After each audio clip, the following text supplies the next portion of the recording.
Happy Friday, and hello again, wine friends. Welcome to my backyard paradise, or as I like to say, the place where I like to drink my favorite style of wine, Rosé. What I'd like to do with you today is, of course, share these three wines with you, but along the way, give you a little bit of background about Rosé and how it's made, etc. I'd like to talk to you about the different names that Rosé goes by, the method of the winemaking, its flavor profile, what you might be able to pair it with, serving temperature, and then we'll talk about different styles of rosé along the way. So first of all, the names that rosé can take on are not simply rosé, which is pink for French, as you can see by the color in the bottles here. It also goes by vin gris, which is gray wine literally translated, meaning between red and white. It goes by rosado in Spain. It goes by rosato in Italy. And in California, there are also a version of sweet rosés that go by the name blush. And also it even filters over into champagne with something called blanc de noir, which means white from black, which is the method of taking off some of the juice from red grapes and including it in French-style champagne. Now, the way rosé is made is basically, there are a couple different methods, but I'm going to talk just about one. And that one is called maceration.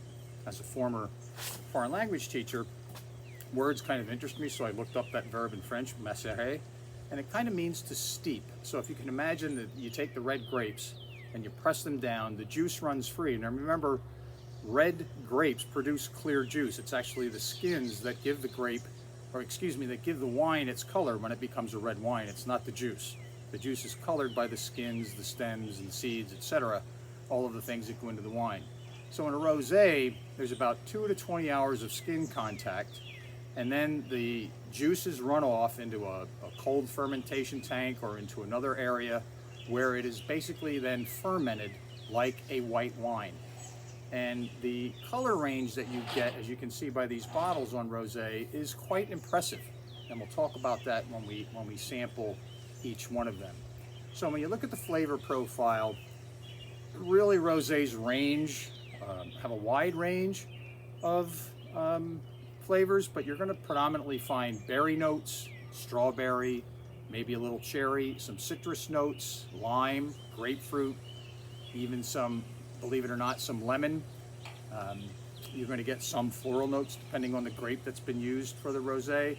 And finally, you might get some tropical notes like melon, and even a little bit of watermelon sometimes, believe it or not, depending on the wine that you choose from the rosé style.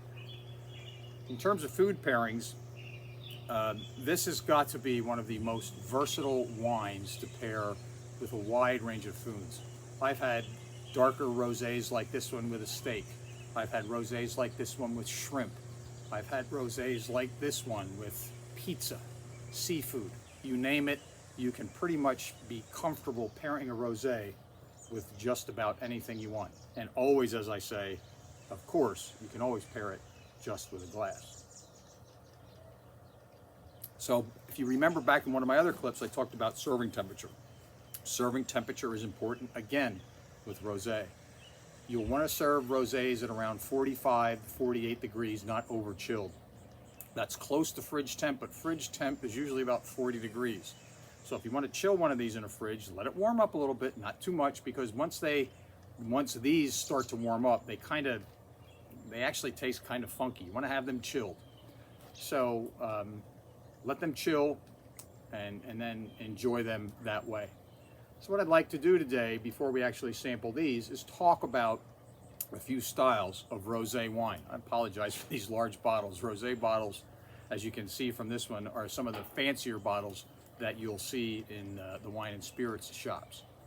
So first of all, the Provençal style is a style that is generally, when you see one of these like this first one, I didn't get to it yet, but it's a blend of Grenache, Syrah, and Mourvedre, which are all, they're grapes grown around the world, but they originated in France, and they have become the basis for making some very, very nice wines from what is called an area of Côte de Provence in the southern areas of France down by the Mediterranean.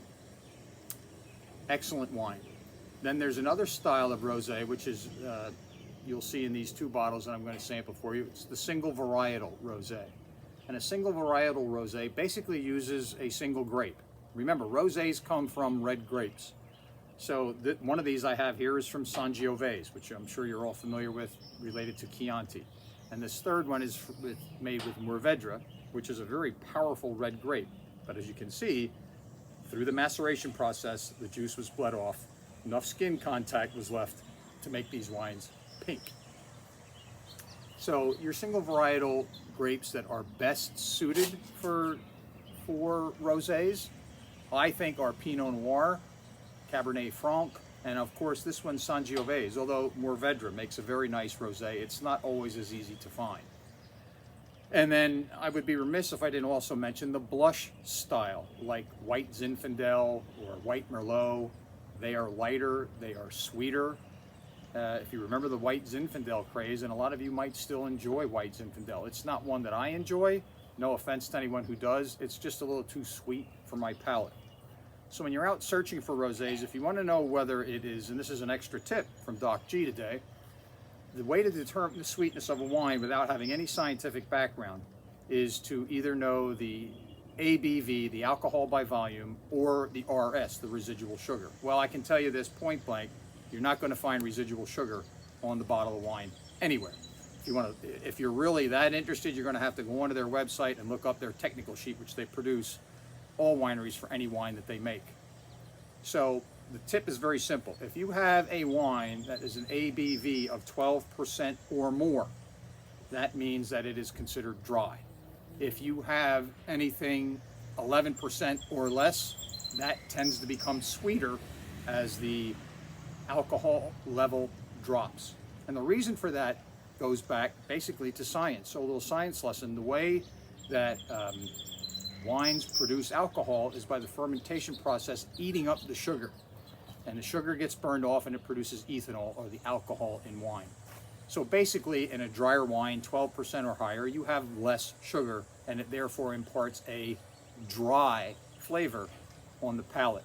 Whereas when you have wines that drop from 11, 10, 9, 8, those wines have not burned off a lot of the sugar. And those wines with that residual sugar cause that sweetness on your palate. It's not good, it's not bad, either style. It just depends on your preference. One thing I will never tell you is you shouldn't do this or you shouldn't do that. You need to drink what you like.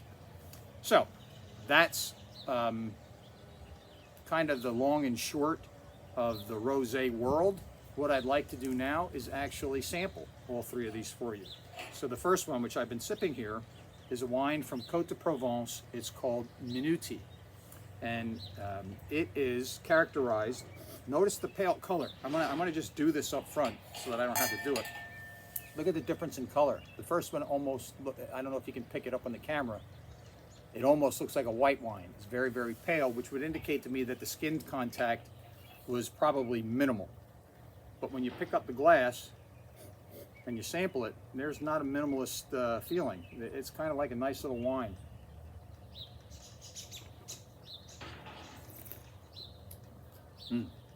Very nice, little crushed strawberry, very subtle. When I give you these flavor profiles, I don't want to give you the impression that it's like you just put a strawberry in your mouth. You have to kind of train your palate to understand what it is you're getting, especially on the finish.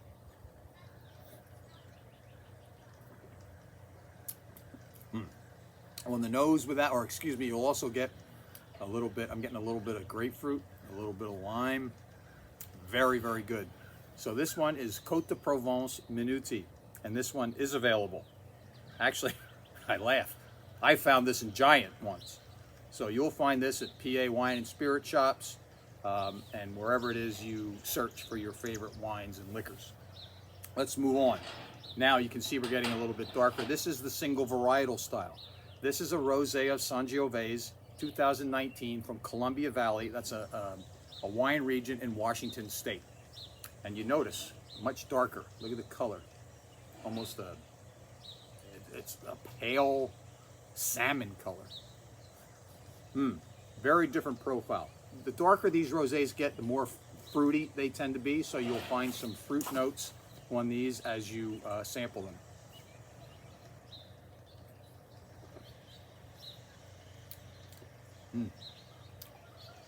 Much bigger, a little bit longer finish, nice on the palate. All of these, very refreshing, meant for summertime sipping. And finally, this last one is one that with a few of my friends, we worked with a wine cellar in Montgomeryville, Pennsylvania called Stone and Key Cellars, and we actually made our own. This is a Rosé of Mourvedre. Now, at some point I'll do a segment on Mourvedre. It's one of my favorite red grapes, and you notice here again it's very dark. It produces a completely different profile from these other three.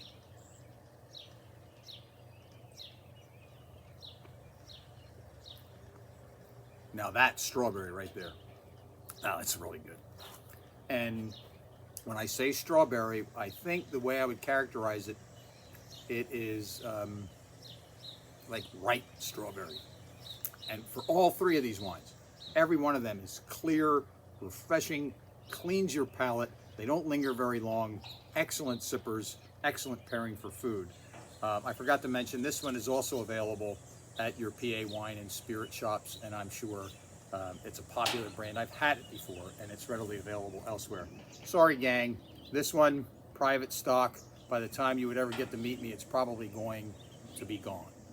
So I can't hold 3 glasses, so I'm just going to take probably my favorite one for this time of the year and say I hope you have a great weekend, and cheers until we see you the next time.